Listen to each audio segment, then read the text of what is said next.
Good morning.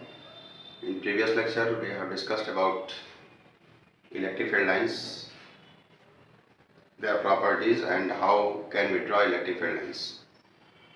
Today we have to start area vector, after that electric flux, and then after Gauss theorem.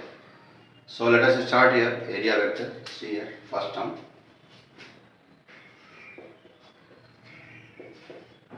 Area vector. In general conditions, as you know that area is treated as scalar quantity. Length, area, ये सब as a scalar quantity treat की जाती है. But to discuss some problems it is convenient to assume area as a vector quantity. कुछ ऐसे problems हैं जिनको discuss करने के लिए एरिया को एज अ वेक्टर ट्रीट करना होता है. और जब एरिया को एज अ वेक्टर ट्रीट करेंगे तो एक प्रॉब्लम ये खड़ी होगी कि then what should be its direction. तो एरिया को जब वेक्टर ट्रीट करते हैं, जैसे मान लीजिए कर्व्ड सरफेस कोई क्लोज कर्व सरफेस है, एज अ वेक्टर ट्रीट करने के लिए इसको स्मॉल एरिया एलिमेंट के फॉर्म में डिवाइड कर देते हैं, large number of small area elements, and these area elements are called planar. और तब उस प्लेनर की एरिया डिटरमाइन की जाती है. कन्वेंशनल डायरेक्शन उस प्लेनर एरिया एलिमेंट का normal to the surface outward ये डिटरमाइंड है, ये एज्यूम्ड है.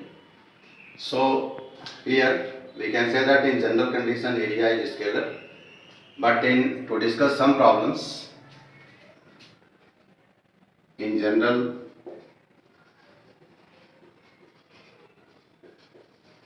area is a scalar quantity,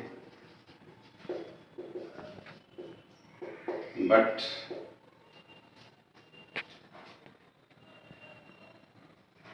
in some special situations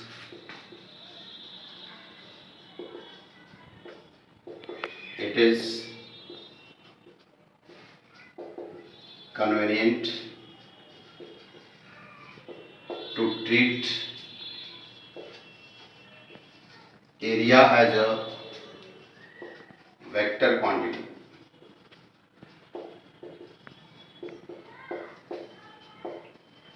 For this, area of closed curve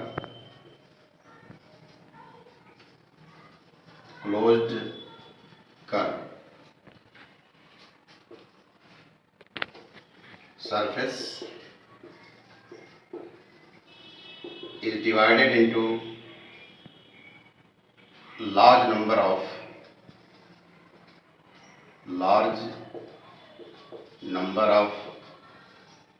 area elements.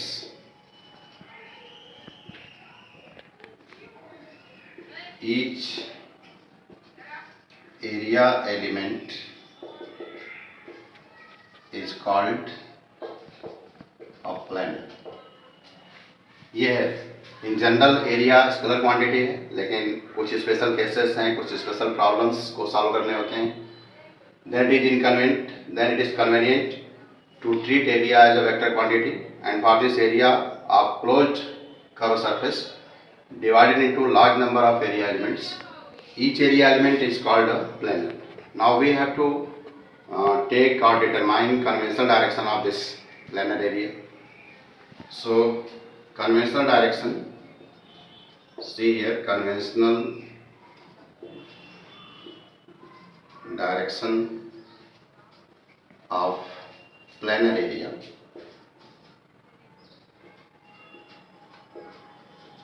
is normal to the surface.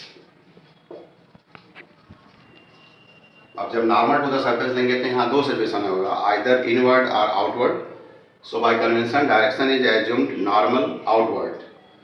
So by conventional direction of planar area is normal to the surface outwards.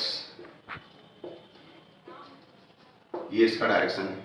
जैसे मान लो इस तरह का कहीं कोई close surface है, या ऐसे भी एक कर्व्ड क्लोज सरफेस भी ले सकते हैं. तो इसमें एक एरिया एलिमेंट यहाँ ऐसे ले लेंगे ds। यहाँ भी अगर लेना है तो एक area element normal to the surface outwards, यही प्लेनर है, इसी को प्लेनर कहते हैं एरिया एलिमेंट, और ये normal to the surface outward assume किया गया है। अब देखिए इस ds में दो टर्म है, एक तो ds है, एक यूनिट वेक्टर। जैसे इस डायरेक्शन में यूनिट वेक्टर है, यूनिट वेक्टर, ये यूनिट वेक्टर इस एरिया एलिमेंट के डायरेक्शन को रिप्रेजेंट करता है, और ds इसका मैग्नीट्यूड, ds ये मैग्नीट्यूड को रिप्रेजेंट करेगा, और n unit vector represents direction of planar area ds, इसके डायरेक्शन को रिप्रेजेंट कर रहा है। तो ये है एरिया वेक्टर। सबसे पहले एरिया वेक्टर को समझना जरूरी है। इन जनरल एरिया स्केलर है, लेकिन कुछ ऐसे प्रॉब्लम्स हैं, कुछ इस तरह के थ्योरम्स, इस तरह के टर्म डिस्कस करने हैं जहाँ एरिया को एज ए वेक्टर ट्रीट करना होता है। अब जब एज ए वेक्टर ट्रीट करेंगे तो इस तरह के स्मॉल एरिया एलिमेंट में डिवाइड करेंगे, जिसको प्लेनर कहा जाएगा। और कन्वेंशनल डायरेक्शन इस प्लेनर एरिया का normal to the surface outwards ये है, normal to the surface outwards, तो इसको याद रखिए। Now come to the next term, electric flux.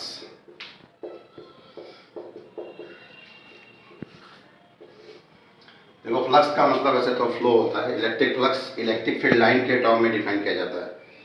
जैसे कोई भी एरिया है जो इलेक्ट्रिक फील्ड में हेल्ड है, तो उससे होकर के कुछ इलेक्ट्रिक फील्ड लाइंस क्रॉस करती हैं नॉर्मली, उन्हीं का अगर टोटल नंबर हम काउंट कर लें, the measure of total number of electric field lines crossing through the surface normally is called electric flux linked और एसोसिएटेड। पार्टिकुलर वर्ड यूज करते हैं, इलेक्ट्रिक फ्लक्स लिंक्ड और electric flux associated with the surface held in electric field can be defined as the measurement of total number of electric field lines crossing the surface normally. See here I am writing definition. Electric flux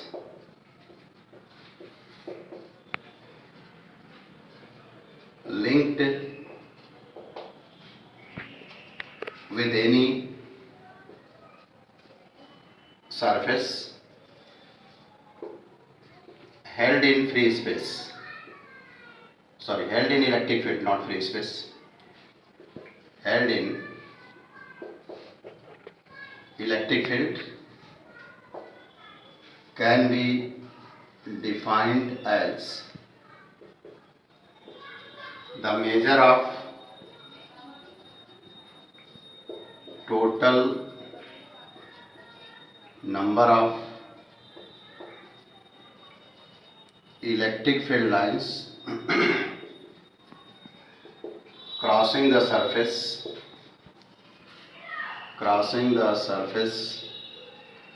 normally. ये है electric flux linked with any surface held in electric field can be defined as the measure of total number of electric field lines crossing the surface normally.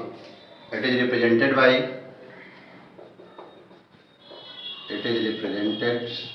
phi e, phi e से represent होता है।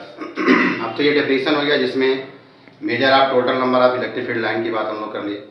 अब mathematically इसको कैसे calculate कर सकते हैं ये चेक करो। ये देखिए यहाँ पर, suppose it is a closed surface area, ये क्लोज्ड सरफेस एरिया ले लीजिए और इस पर ये इलेक्ट्रिक फील्ड लाइंस, ये इलेक्ट्रिक फील्ड लाइंस इसको क्रॉस कर रही हैं। इलेक्ट्रिक फील्ड इंटेंसिटी ई है मान। अब इस सरफेस से, सरफेस एरिया इसका मान लीजिए एस है। अब इस सरफेस से लिंक्ड इलेक्ट्रिक फ्लक्स हम लोग को फाइंड करना है। तो ये जो total number of electric field lines हैं, ये तो काउंट कर पाना पॉसिबल है नहीं।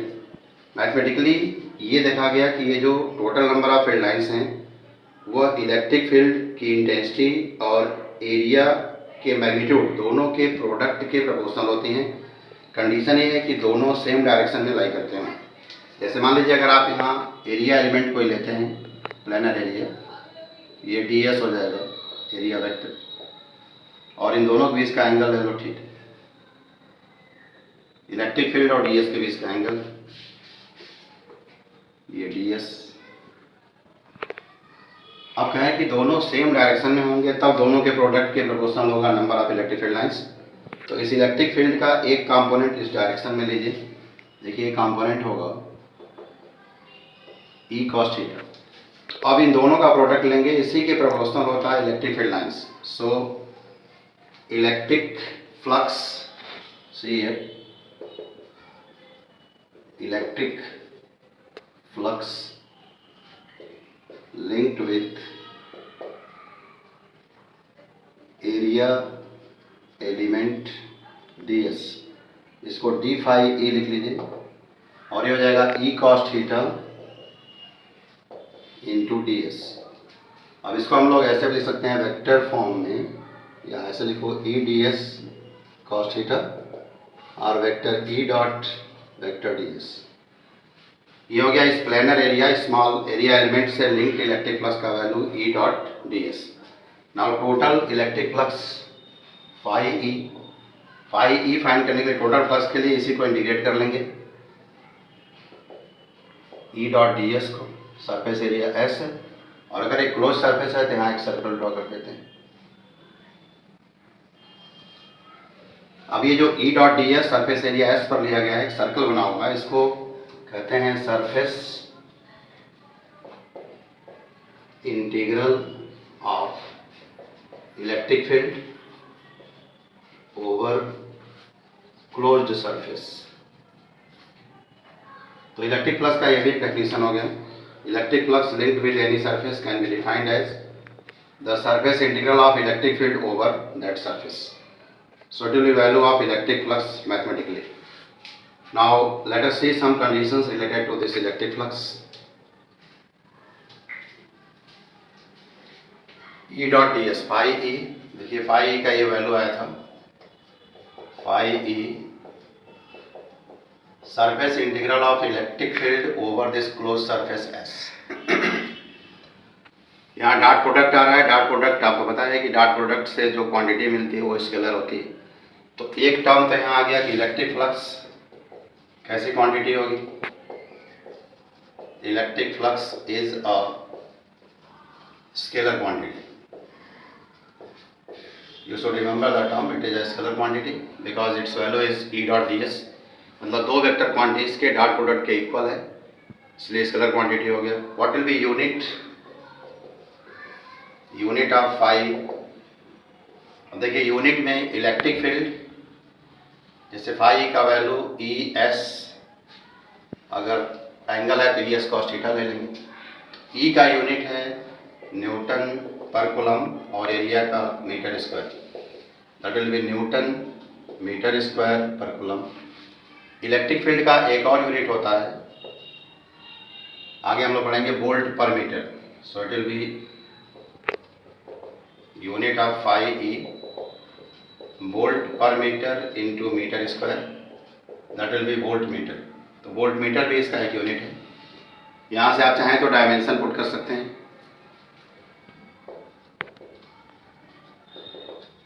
डायमेंशन ऑफ फाई ई। अब डायमेंशन के लिए न्यूटन का dimension you know, dimension of Newton ml t-2, area l square, coulomb means 80 और -1, so it will be ml t-2 l square a-1 t-1, that is, अब देखिए ml l square, ml cube हो गया t-3 a-1, ml cube t-2 a-1 it will be dimension. So it is dimensional formula of electric flux. Electric flux scalar quantity, unit हो गया newton metre square per coulomb. Board में एक बार ये question आया कि वोल्ट मीटर किस physical quantity की यूनिट है, so you should remember it is unit of electric flux, this will be dimension. देखो इन जनरल जो स्केलर क्वांटिटीज होती हैं उसका वैल्यू हमेशा पॉजिटिव होता है, but in case of work done, as you know work done is may be either positive और negative और ज़ीरो। उसी के अकॉर्डिंग इसके वैल्यूज़ भी पॉजिटिव हो सकते हैं, नेगेटिव हो सकते हैं या ज़ीरो हो सकते हैं। So this term also you can write electric flux may be either positive,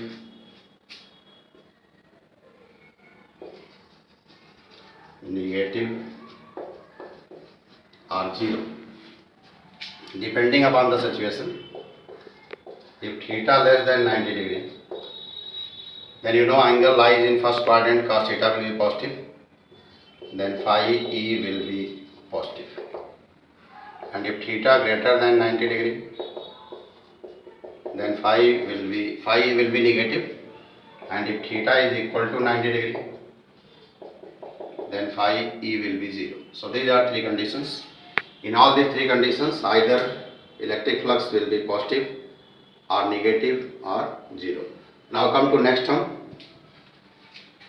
Gauss theorem. Gauss theorem इसी पर बेस्ड है और गॉस थ्योरम के एप्लीकेशंस हैं 2-3 जो बोर्ड में अक्सर पूछे गए हैं, तो बहुत ठीक से इसको समझने की जरूरत है। Gauss theorem,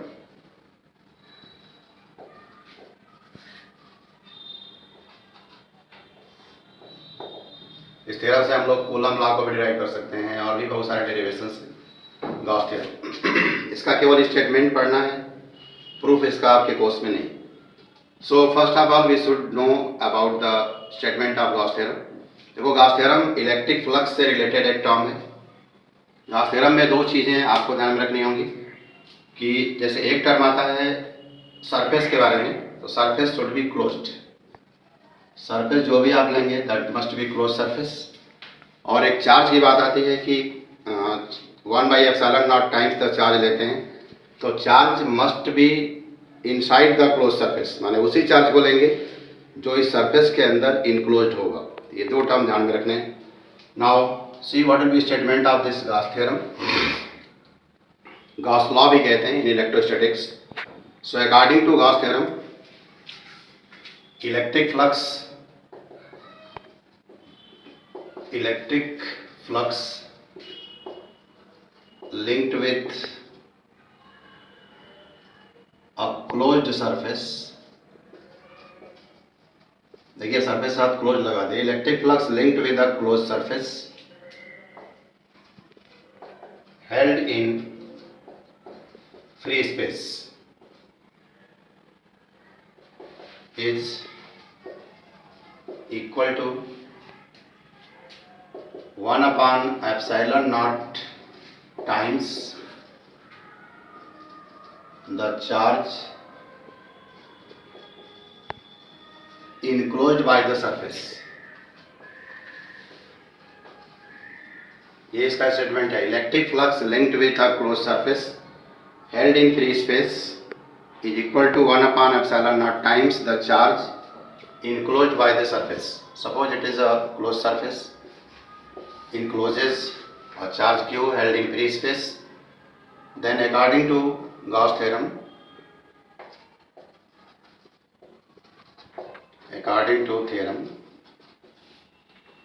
this phi e area मान लीजिए इसका s है, तो phi e का वैल्यू ये हो जाएगा E dot D S surface area s पर, surface integral of electric field over this close surface, this would equal to 1/ε0 times the charge, means it will be q/ε0। So this is the mathematical term of Gauss theorem. Electric flux linked or associated with a closed surface held in free space is equal to 1/ε0 times the charge enclosed by the surface. This will be mathematical term phi e. Its value is surface integral of electric field over this closed surface S. It is equal to q/ε0। q इसमें जो charge है, q is charge enclosed by the surface। ये वो charge है जो surface के द्वारा enclosed है, बाहर के चार्ज का कोई रोल इसमें नहीं होता। अब इसमें देखो कुछ और कंडीशंस इसमें ले सकते हैं। अगर मान लीजिए बहुत सारे point charges Q1, Q2, Q3 इस तरह के इसमें हेल्ड कर रहे हैं, जैसे ये चार्जेज हो गए, Q1, Q2, Q3, Q4 इस तरह के चार्जेज हैं किसी सरफेस के अंदर। तो हम लोग टोटल चार्ज एल्जेब्रिक सम लेंगे। Total charge it will B algebraic sum of charges enclosed by the surface, यानी इसको हम लोग सिग्मा क्यू आई लिख सकते हैं, I equal to 1 to n ये लिखा जाएगा। तो ऐसे कंडीशन में आप गास थ्योरम क्या लिखेंगे, फाई ई, देखो यहाँ गास थ्योरम यहाँ पर phi E equal to E dot D S surface area S, it will be sigma Q I equal to 1 to n upon epsilon naught, ये टर्म आ जाएगा। अब मान लीजिए यही सरफेस फ्री स्पेस के अलावा किसी मटेरियल मीडियम में हो सकता है। एक और केस देख लीजिए, if surface is held in a medium other than free space,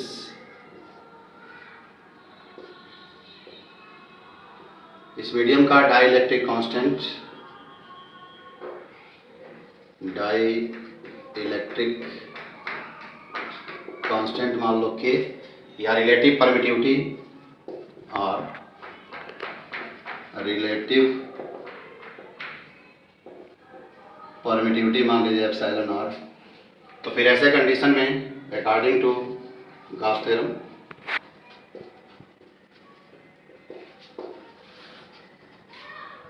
phi E equal to E dot D S लेंगे एस सरफेस पर, it will be Q by K epsilon naught लिख लो और Q by epsilon not epsilon R लिख लीजिए। Q charge enclose by the surface है और तो एप्सिलॉन नॉट के प्लेस पर के एप्सिलॉन नॉट या एप्सिलॉन नॉट एप्सिलॉन आर ये टर्म लिखना है। तो इसमें आप इस एरिया पर बेस्ड माने पहले एरिया वेक्टर के डायरेक्शन को चेक करो, फिर electric flux unit, then statement of Gauss theorem. Proof इसका है नहीं।